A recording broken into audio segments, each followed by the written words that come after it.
صدق اللہ العلی العظیم۔ محترم سامعین کرام، اس مہینے کو ربیع الاول کہتے ہیں۔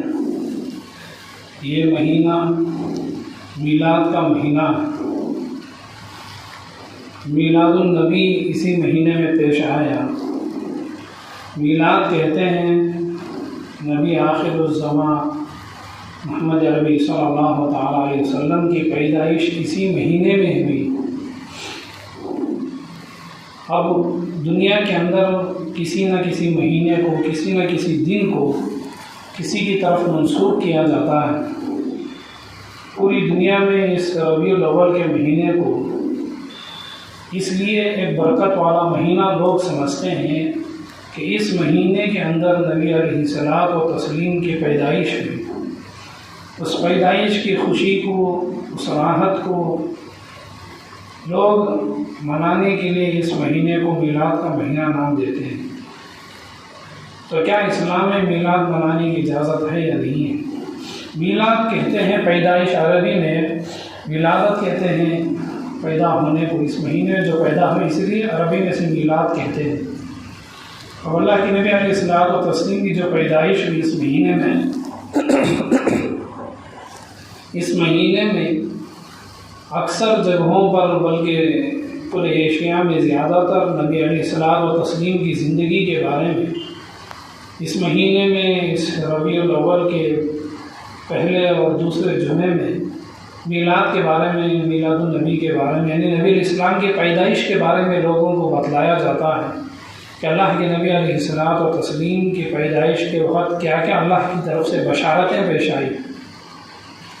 جب کوئی انسان خوش نصیب ہو تو اس کے ساتھ خوشیاں بھی آ جاتی ہیں۔ ہر چیز کا اچھا اور برا اثر ہوتا ہے، لیکن اللہ تعالیٰ نے نبی علیہ الصلوۃ والتسلیم کو پوری دنیا کے لیے صرف راحت ہی راحت، خوشی ہی خوشی بنا کر بھیجا ہے۔ قرآن کریم اللہ نے فرمایا وَمَا أَرْسَلْنَاكَ إِلَّا رَحْمَةً لِلْعَالَمِينَ، ہم نے نبی کو تمام عالموں کے لیے رحمت بنا کر بھیجا۔ رحمت کہتے ہیں لفظ بنا ہے رحم سے، رحم کرنا، نرم دلی، مہربان ہونا، دوسروں کے ساتھ آسانی کا معاملہ کرنا۔ اور اللہ کے نبی علیہ السلام ایسے ہی تھے، بڑے ہی رحم دل، جتنے ماں باپ اپنی اولاد کو چاہتے ہیں، پسند کرتے ہیں، رحم کرتے ہیں۔ ہر ماں باپ سے زیادہ ہر ایمان والے کو چاہنے والے، پسند کرنے والے وہ اللہ کے نبی علیہ السلام ہیں۔ اللہ کے نبی علیہ الصلوۃ والتسلیم کی پیدائش سے پہلے ہی وہ جو خاندانی اثر بھی ہوتا ہے، جو شریف لوگ ہوتے ہیں ان کی نسلوں میں بھی شرافت پائی جاتی ہے۔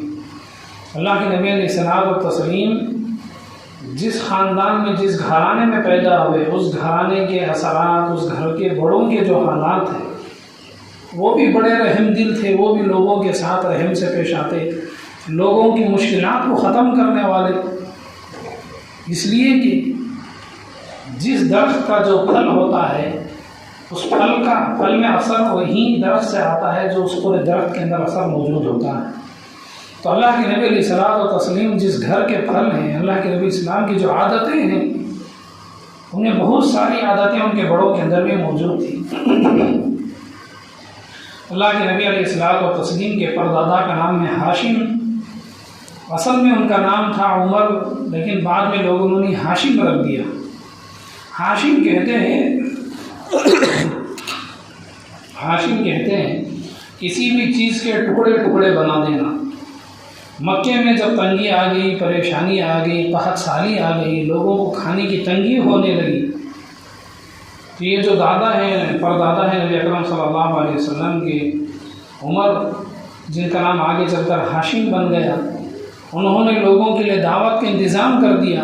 روزانہ وہ دعوت کرتے تاکہ لوگ بھوکے نہ رہیں، اور وہ دعوت اس انداز سے کرتے کہ سب کے سامنے دسترخوان پر کھانے کے لیے روٹیوں کے ساتھ ہر قسم کا اونٹ کا، بکریوں کا بھنا ہوا گوشت ہوتا، لیکن وہ روٹیوں کو ساری روٹیاں نہیں رکھتے، بلکہ تمام روٹیوں کے وہ ٹکڑے بنا دیتے، ٹکڑے بنا کر کے وہ دسترخوان پر برتنوں میں پھیلا دیتے۔ بڑے بڑے برتنوں میں روٹیوں کے ٹکڑے ہیں، اور ایک بڑے برتن میں گوشت وغیرہ ہے، دودھ ہے، کچھ ہے، دہی ہے پھر گھی ہے، جو چاہتے وہ اسے پسند سے کھا لیتے ہیں۔ یعنی وہ اس لیے روٹیوں کو ٹکڑے بنا کر کے رکھ دیتے کہ اگر دسترخوان میں، لوگوں میں، دعوت میں اگر کسی آدمی کو زیادہ کھانا ہے، کچھ لوگوں کی بھوک زیادہ ہے یا کسی کا پیٹ بڑا ہے تو وہ زیادہ کھاتے ہیں، اگر ساری روٹیاں ہوں تو آس پاس بیٹھنے والوں کو معلوم ہو جاتا ہے کہ اس آدمی نے کتنی روٹیاں کھا لی۔ وہی اگر روٹیوں کے ٹکڑے بنا دیے جائیں اور بڑی بڑی تھالیوں میں روٹیوں کے بہت سارے ٹکڑے دسترخوان میں ادھر ادھر رکھ دیے جائیں تو معلوم ہی نہیں ہوگا کہ کس نے کتنے ٹکڑے اٹھائے ہیں۔ تو لوگوں کو شرمندگی سے بچانے کے لیے، زیادہ بھوک والے کی بھوک مٹانے کے لیے، جو جتنا زیادہ بھوکا ہے اس کے پیٹ کو اتنا ہی زیادہ بھرنے کے لیے وہ نبی علیہ السلام کے جو پردادا تھے وہ اس طرح سے دعوت کا انتظام کرتے کہ تاکہ جو بھی کھانے والے ہیں وہ پیٹ بھر کے کھائیں، اور کم کھانے والوں کی جو عادت ہے وہ تو اتنا ہی کھائیں گے۔ تو یہ دعوت جب لوگوں میں ہوتی ہے تو جو میزبان ہوتے ہیں، جو دعوت کھلانے والے ہوتے ہیں، ان کا فرض یہ ہے کہ جن لوگوں کو وہ دعوت دے رہے ہیں ان کی آسانی کا خیال رکھیں تاکہ جن کو دعوت دی جا رہی ہے ان کو تکلیف نہ ہو۔ اب دیکھیں بڑوں کے اندر یہ اثر تھا لوگوں کو، ضرورت مندوں کو کھلانا۔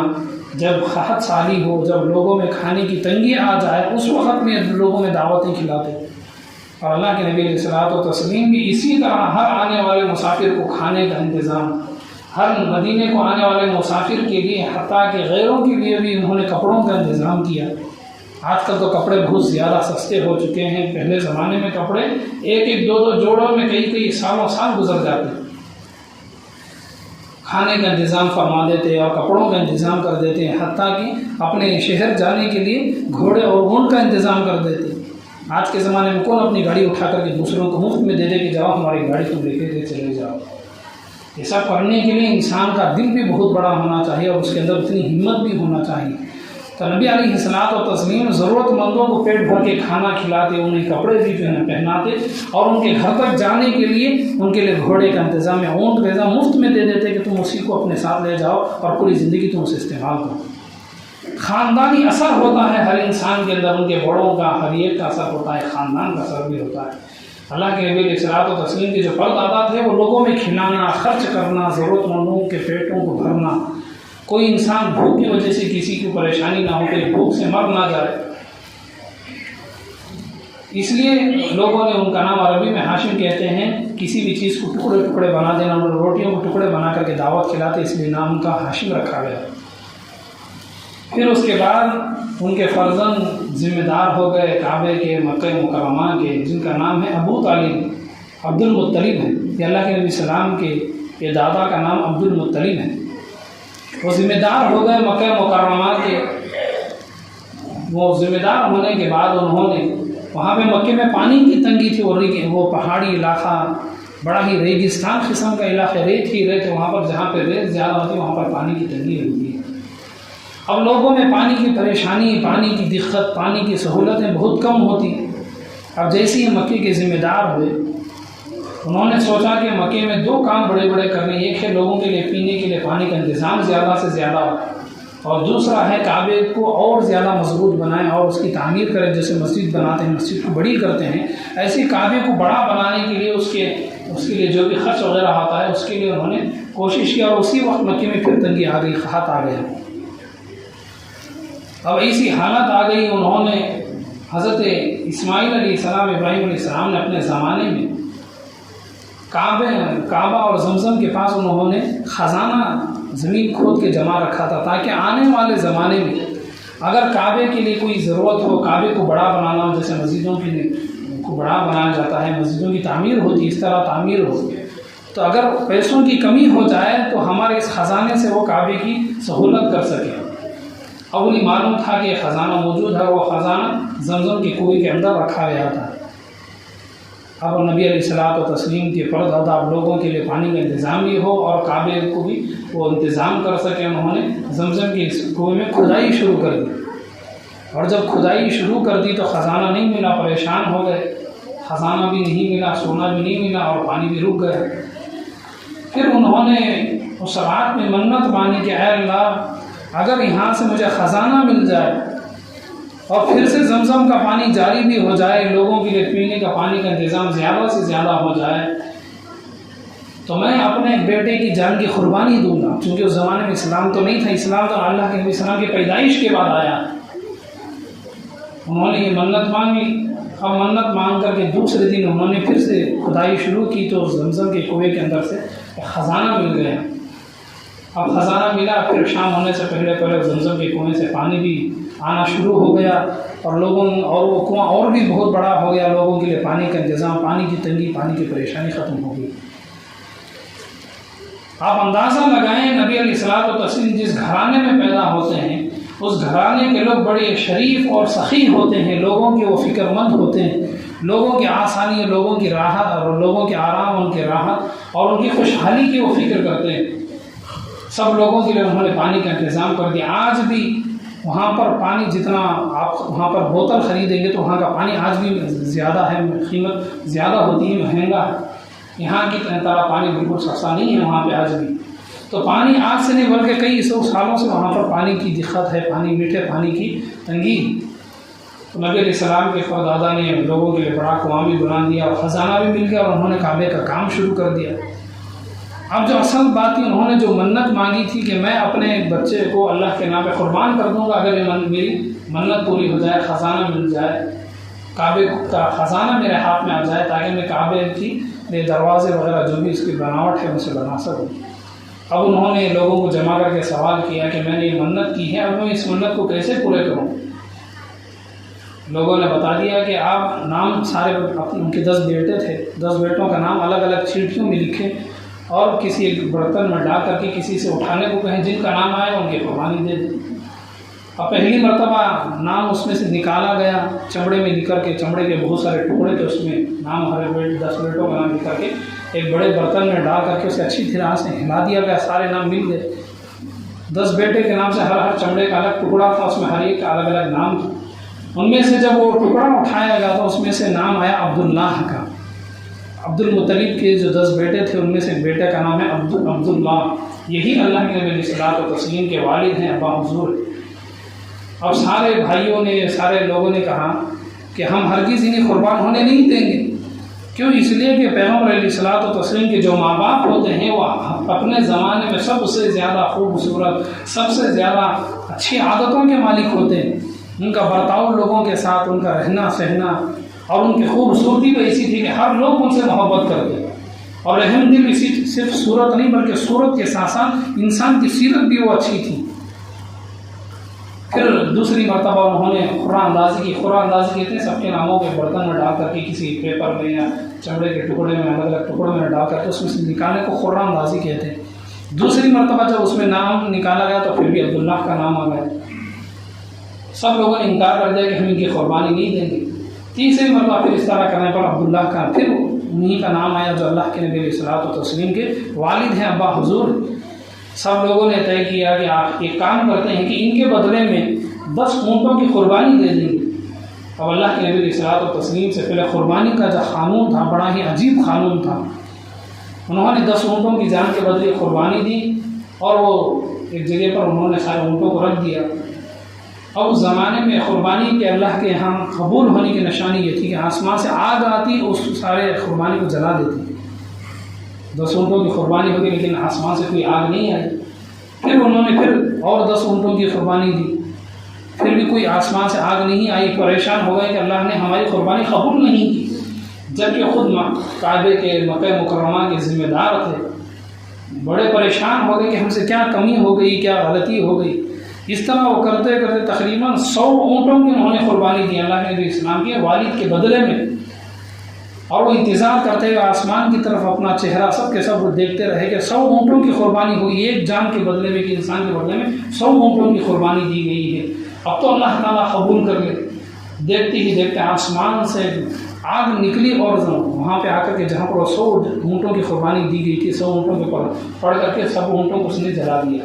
یہ نشانی تھی پہلے زمانے میں کہ جب بھی قربانی ہوتی تو قربانی کے بعد آسمان سے آگ آ کر کے اس قربانی کو جلا دیتی، قبول ہونے کی نشانی تھی۔ سب لوگ خوشی سے ایک دوسرے سے گلے ملنے لگے، چلو اللہ نے ہماری قربانی قبول کر دی، ایک جان کے بدلے میں 100 اونٹوں کی قربانی۔ آج بھی دین اسلام کا قانون یہ ہے، اگر کوئی مسلمان دوسرے مسلمان کو جان سے مار دے تو اس کے بدلے میں وہ 100 اونٹ اسے دے گا۔ 100 اونٹ دے یا 100 اونٹوں کی جو قیمت ہوگی وہ قیمت اس کو دے گا۔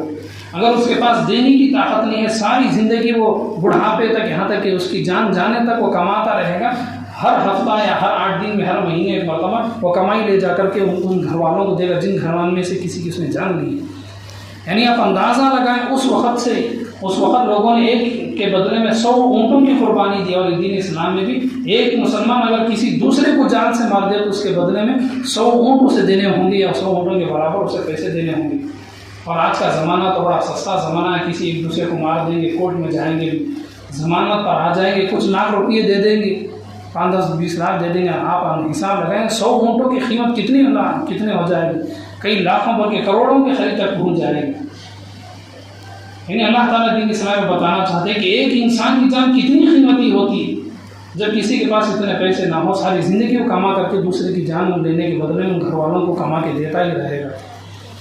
تو بہرحال اللہ کے نبی علیہ الصلوۃ والتسلیم کی والد کی جان بچ گئی اور ان کے بدلے میں 100 اونٹوں کی قربانی ہو گئی۔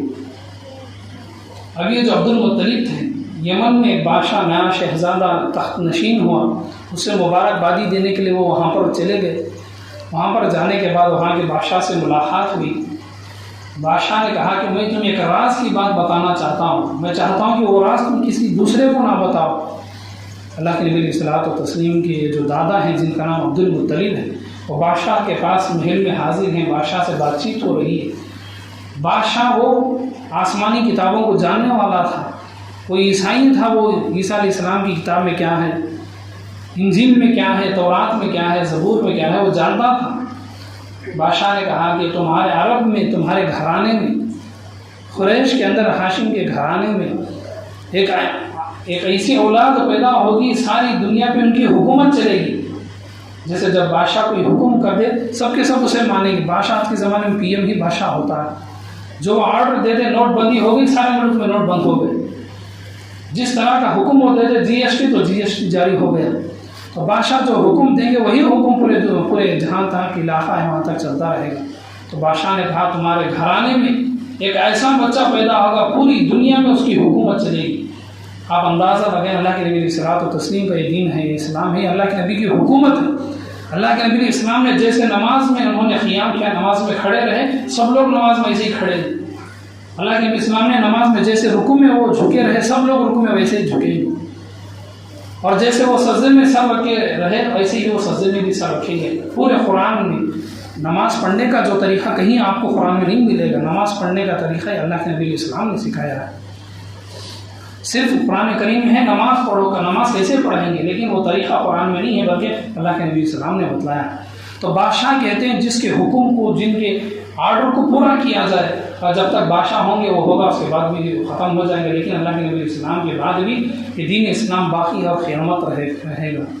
تو بادشاہ نے اللہ کے نبی اسلام کے دادا سے کہا کہ آپ کے گھرانے میں ایک بیٹا پیدا ہوگا جس کی حکومت پوری دنیا میں چلے گی، سب لوگ ان کی باتوں کو قبول کریں گے۔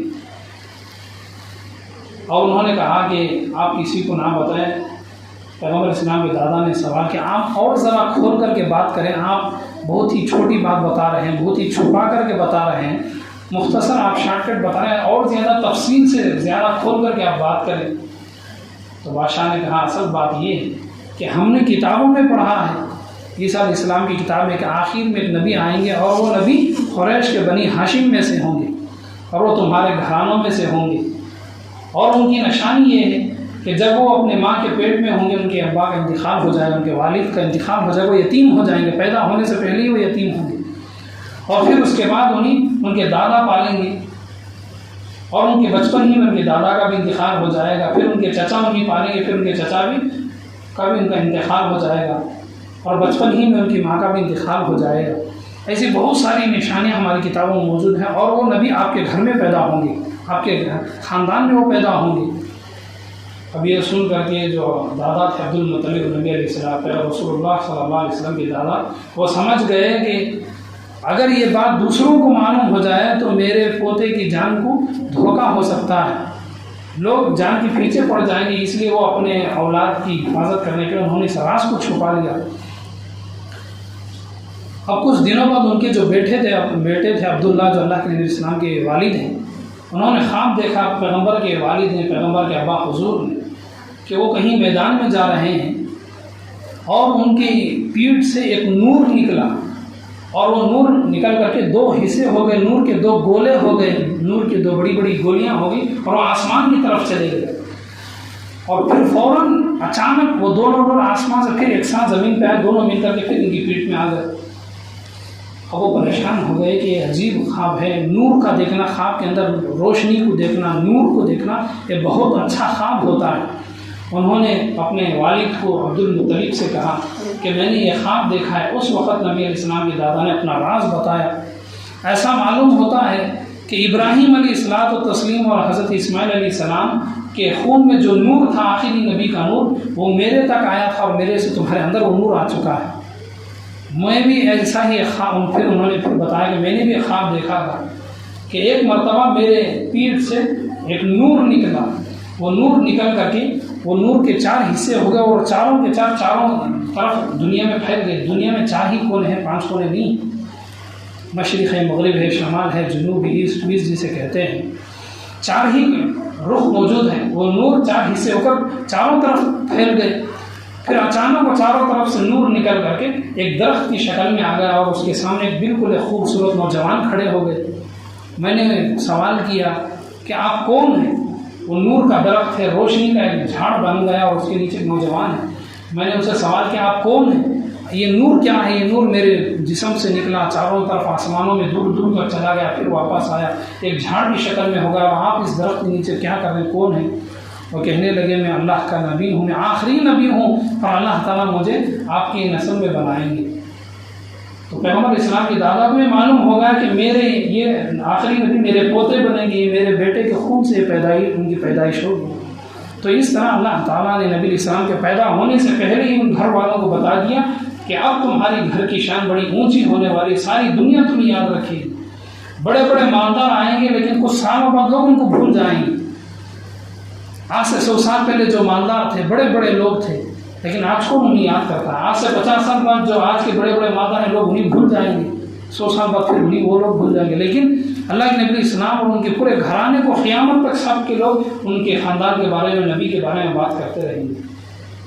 تو اللہ تعالیٰ نے نبی اسلام کی پیدائش سے پہلے ہی ان کی شان کے بارے میں، ان کے ادب و احترام کے بارے میں، ان کی عزت کے بارے میں بتا دیا کہ یہ نبی کیسے نبی ہیں۔ پہلے ہی سے بشارتیں دے دی گئیں، اشارے دے دیے گئے کہ یہ نبی آنے والے ہیں، بڑے ہی ہیں، آخری نبی ہیں، سب نبیوں سے آخری نبی ہیں، اور سارے نبیوں کے نبی ہیں۔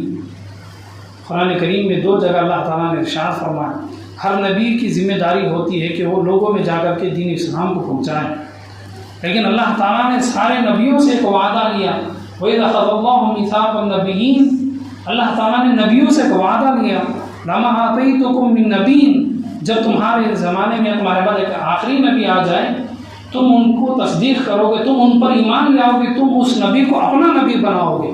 یعنی سارے نبیوں کو بتایا جا رہا ہے کہ ایک آخری نبی آئیں گے، اس نبی کو تم نبی بھی اپنا نبی مانو گے۔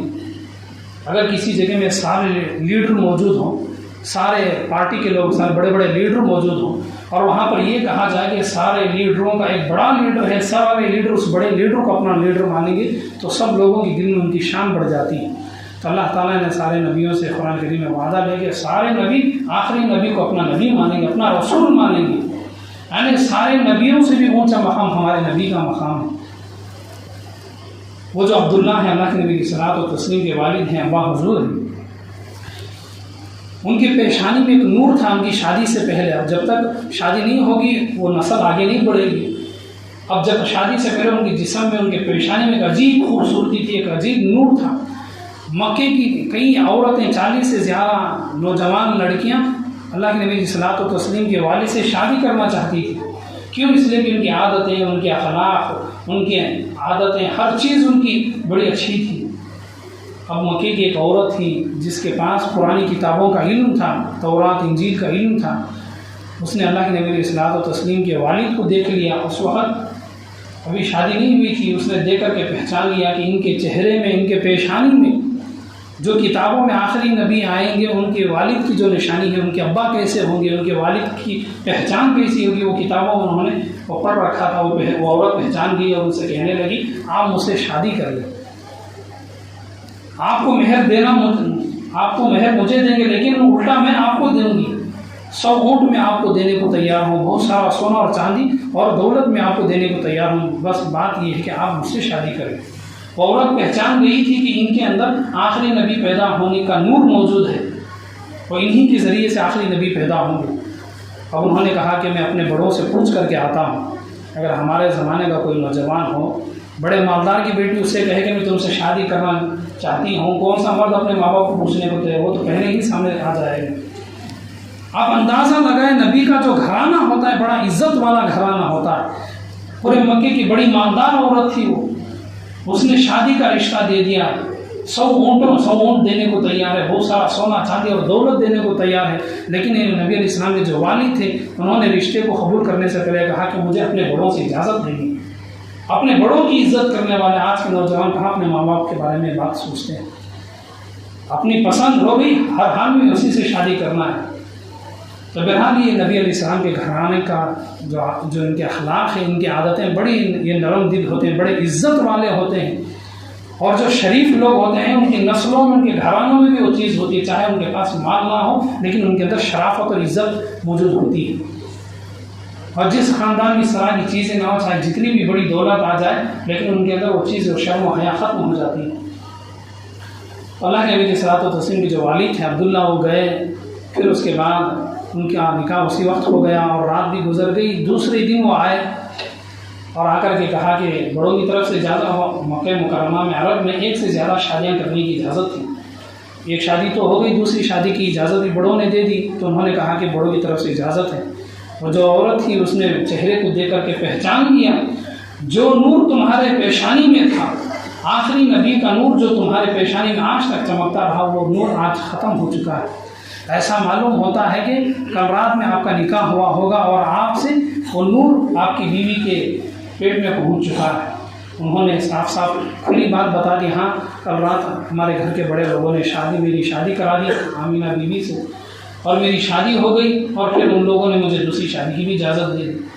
تو کہنے لگی مجھے کوئی وہ عورت مالدہ کہنے لگی مجھے کوئی شادی کی ضرورت نہیں، بلکہ میں چاہتی تھی کہ آخری نبی میرے پیٹ سے پیدا ہو، اس لیے میں نے تم سے شادی کا ارادہ کیا تھا۔ جب آخری نبی کا نور تمہارے سے پہلی رات میں اپنی بیوی کے پیٹ میں پہنچ گیا ہے، اب آپ سے جو بھی اولاد ہوگی وہ نبی نہیں ہوگی، اس لیے مجھے شادی کی ضرورت نہیں۔